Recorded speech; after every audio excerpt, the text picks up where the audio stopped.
Hey guys, back with another video. Hold on one second. Alright, so you know what to do. Like the video below. Subscribe to the channel. If you haven't already, we've had a couple of new subscribers in the last few days. Actually, let me pull them up right now, give them a shout out.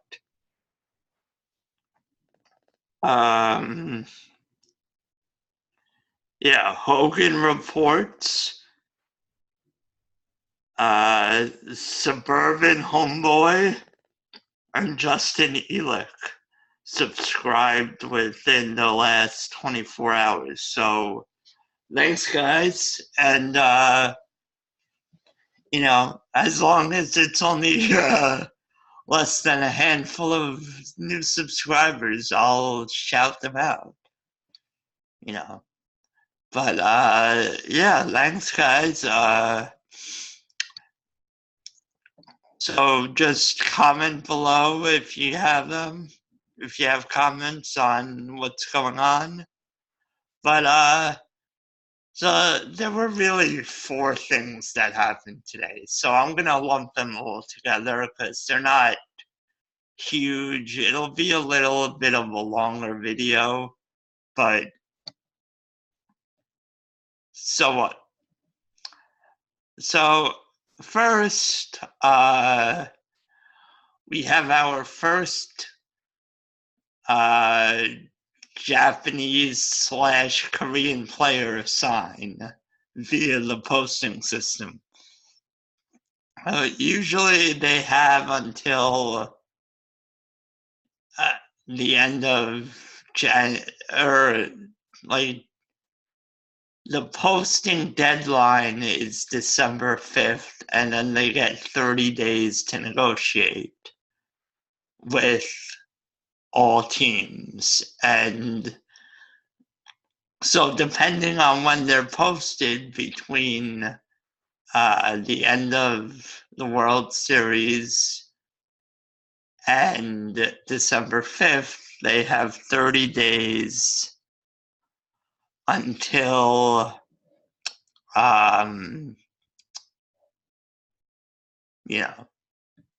to negotiate. So a couple of guys were posted early on, and I think there was one guy that was posted on like the last day. So there will be more to come throughout the next couple of weeks. But the first one, free agent fell, and he's probably the best. I mean, I'm not too familiar with them individually, but from what I was reading, I think he's the best of the bunch. And which is surprising given the contract he got, but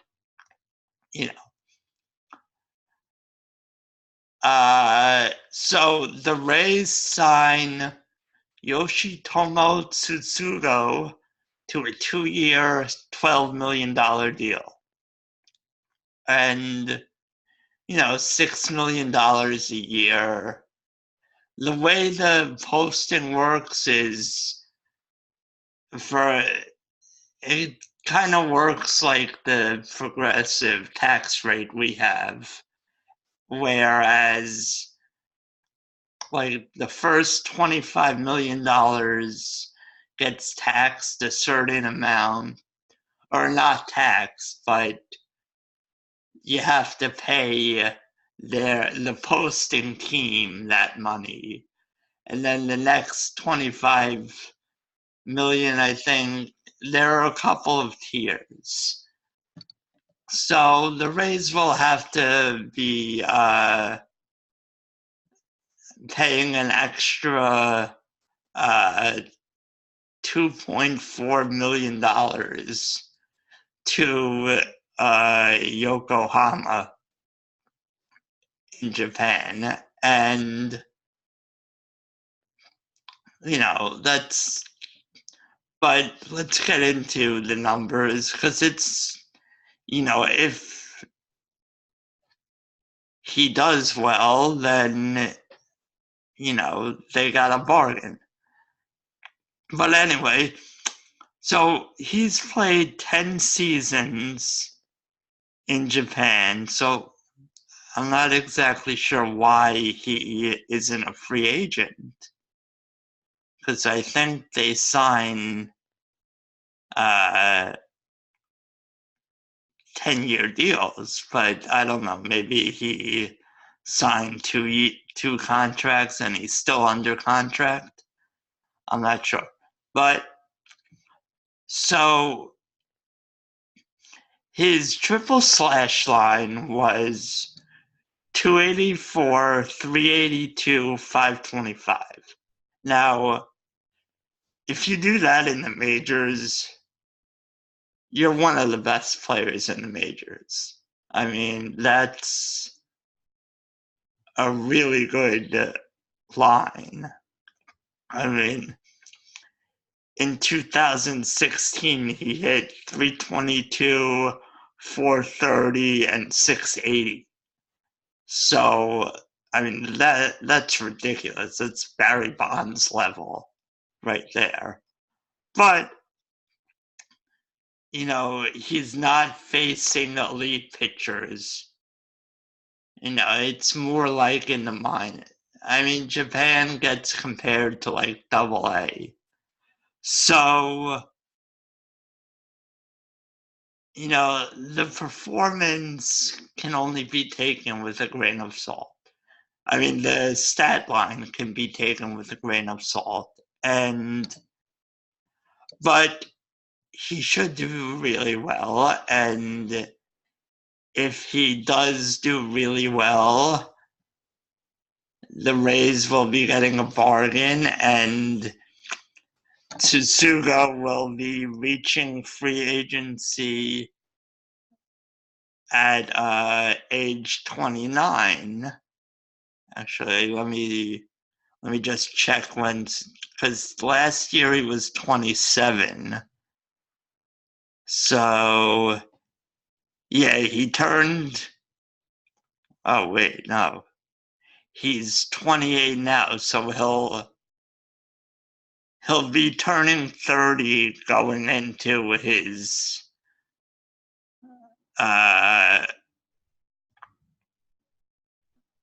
when he's going into the next contract, he'll be 30. So, I mean, he'll still sign a big deal if he gets, if he lives up to the hype. And, I think this is a great deal for the Rays. I mean, they just traded Tommy Pham away for Hunter Renfroe. So, Renfroe could be. And in the AL, they have the DH. The Rays don't really have a locked-in DH, so they could play Renfroe at DH. They could do whatever. And, we'll see. I like this deal. I think it's a good deal. And it should be interesting in the American League what this guy could do. Could he be a Matsui? Probably not. Matsui was basically as good as you can get, coming over from Japan. But we'll see. So next up, the Royals re-signed Jesse Hahn. So another one of the non-tendered candidates or non-tendered players signs with with the team, and he actually re-signed. So there was interest. I'm not sure because it doesn't make a ton of sense why they non-tendered him if they just went and re-signed him, because he was only projected to make $900,000, and the Royals re-signed him to a 1-year $600,000 with $200,000 in incentives. So I can't imagine those would be very hard incentives to get, because it's only $200,000 in incentives. And I mean, for like a Cy Young or something, they'd have to do a lot more than that. And so if he gets all the incentives, he's only making 100,000 less than they thought he would. Like, it doesn't, and they probably could have reached an agreement under $900,000. Like, he wouldn't have asked for a lot. So, but I mean, he's, last season, he's 30 years old. He was injured last season. He only made 6 relief appearances, and I mean, you can't really base any of his performance on those 6 relief appearances, because there was only 4.2 innings. So, I mean, it's a rebound contract.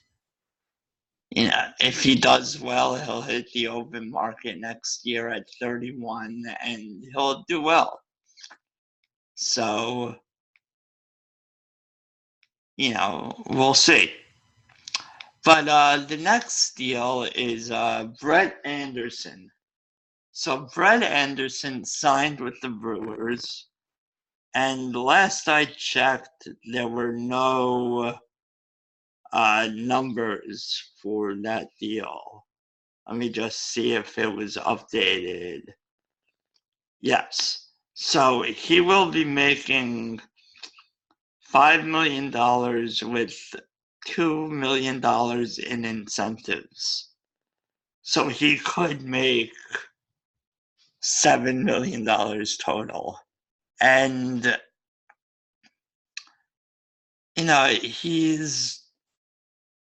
he'll be 32 to begin the season. And I mean, he's always been an up and down guy. He's had some good seasons, some not good seasons. Last season, he was actually pretty good, actually. I mean, he had a 3.89 ERA.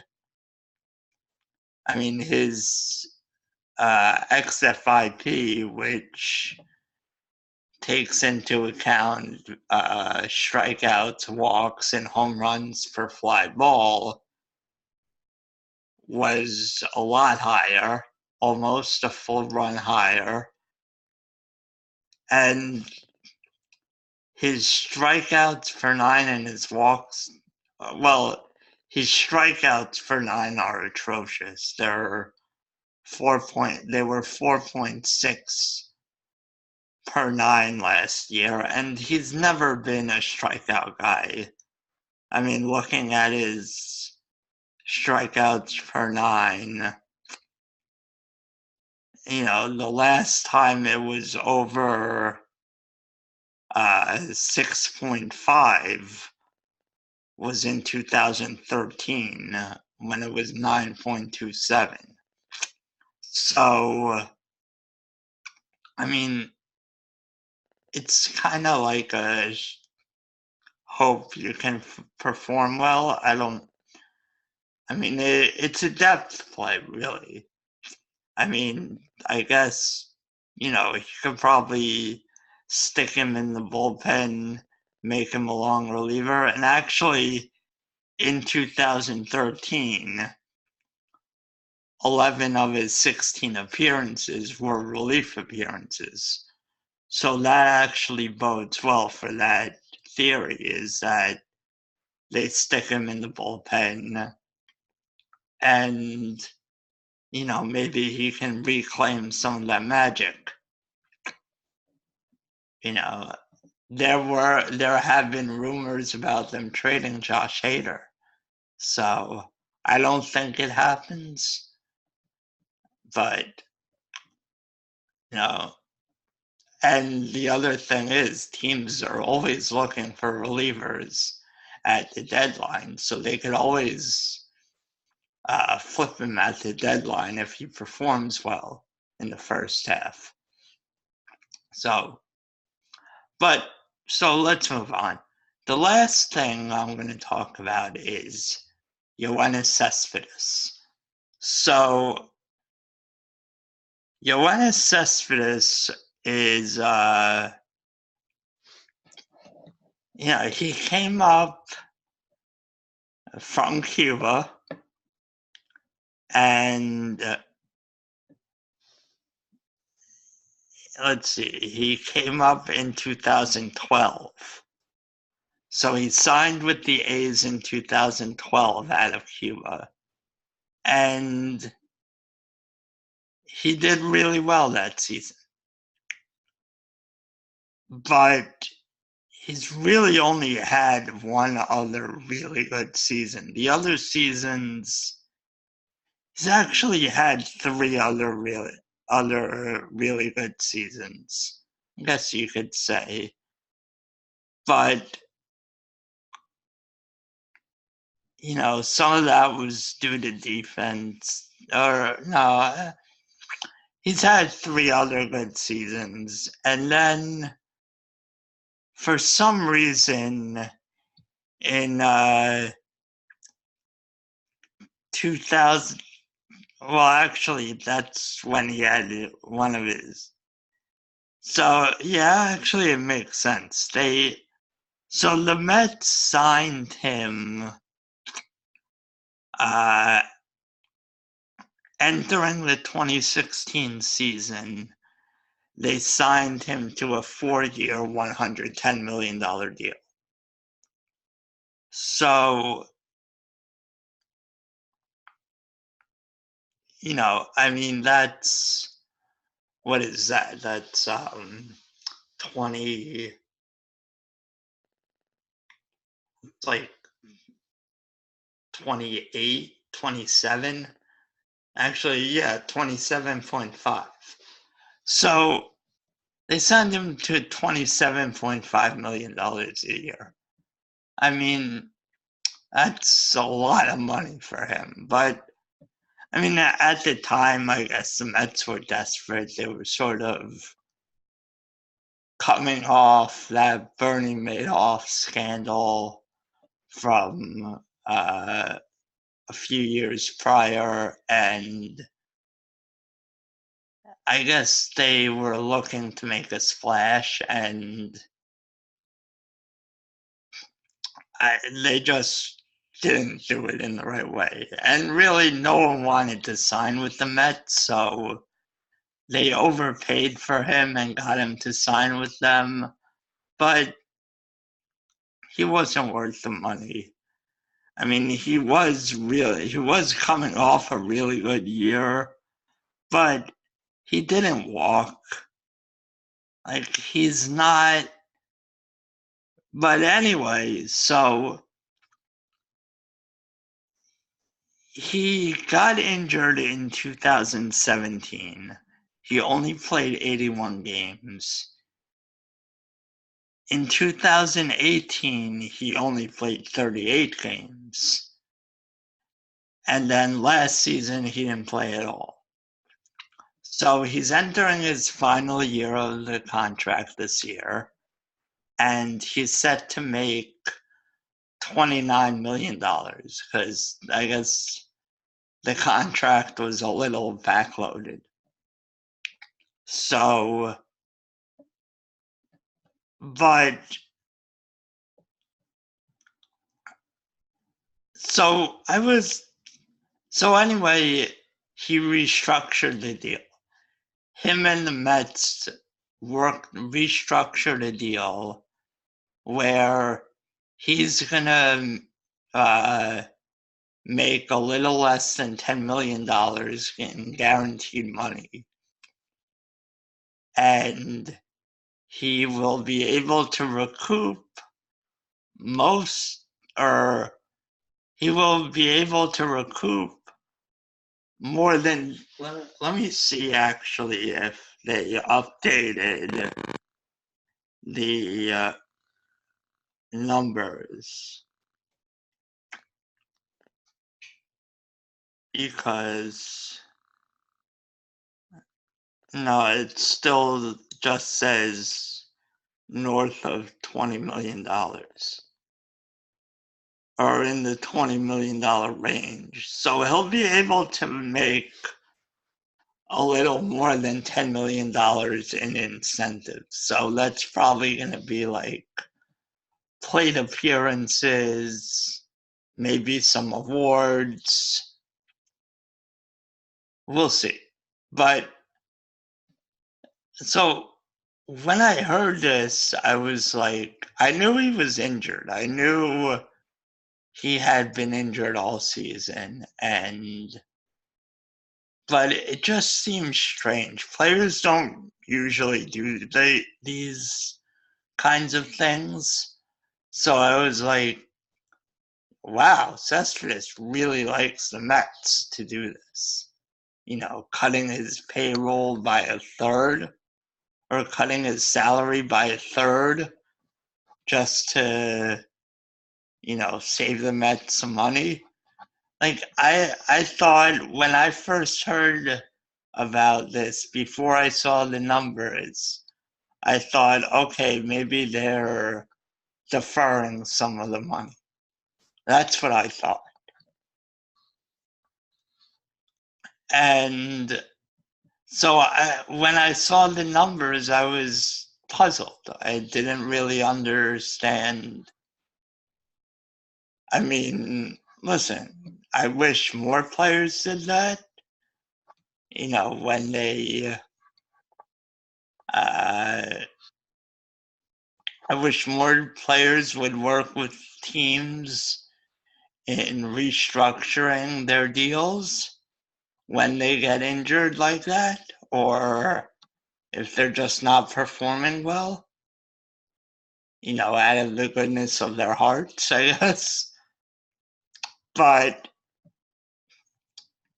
I don't know. But then so then someone told me that he had injured himself under questionable circumstances. So what he says is that he stepped in a pothole and injured himself, which sounds a little strange. Like, you could step in a pothole and injure yourself, but to miss this much time, it's a little weird. So the Mets are a little weary of that story. They think something else happened. And I guess they were trying to sue him. So the $10 million, or a little less than $10 million, with another, you know, close to $10 million in incentives, is sort of their agreement, which makes a lot more sense. You know, they don't want to go to court. They don't want to waste all this time doing that. They just came to an agreement, and that was it. So that's really what ended up happening, and it makes a lot more sense. The other thing I just saw is that Darvish. So earlier in the day, there were some rumors that he might that the Cubs are willing to listen to offers on him. And Darvish hasn't really been that good for a couple of years. And the Cubs signed him to a big deal, which was kind of questionable because he was starting to decline in Texas. And they gave him a no trade clause. And Darvish came out earlier, after that and said that he has no intention of waiving his no trade clause. So, I guess that's that. I mean, that doesn't really mean there won't be a deal, but,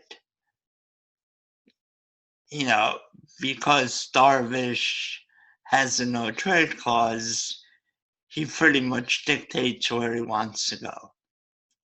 And with that contract, either it will be a pure salary dump with a prospect going in the deal with Darvish to get a team to pay all of his salary, or the Cubs will be eating a lot of the money and,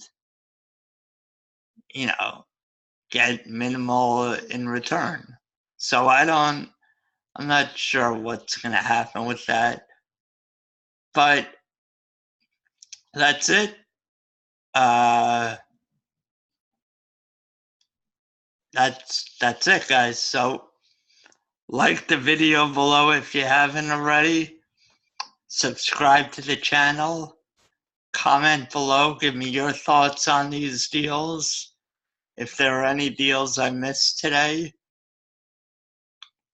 And check out the website, theunusefulidiots.com. Check out how you can support the show, and if you like what I'm doing and want to help me grow, and yeah. So let me think, is there anything else? Nope, that's it. So see you next video. Bye.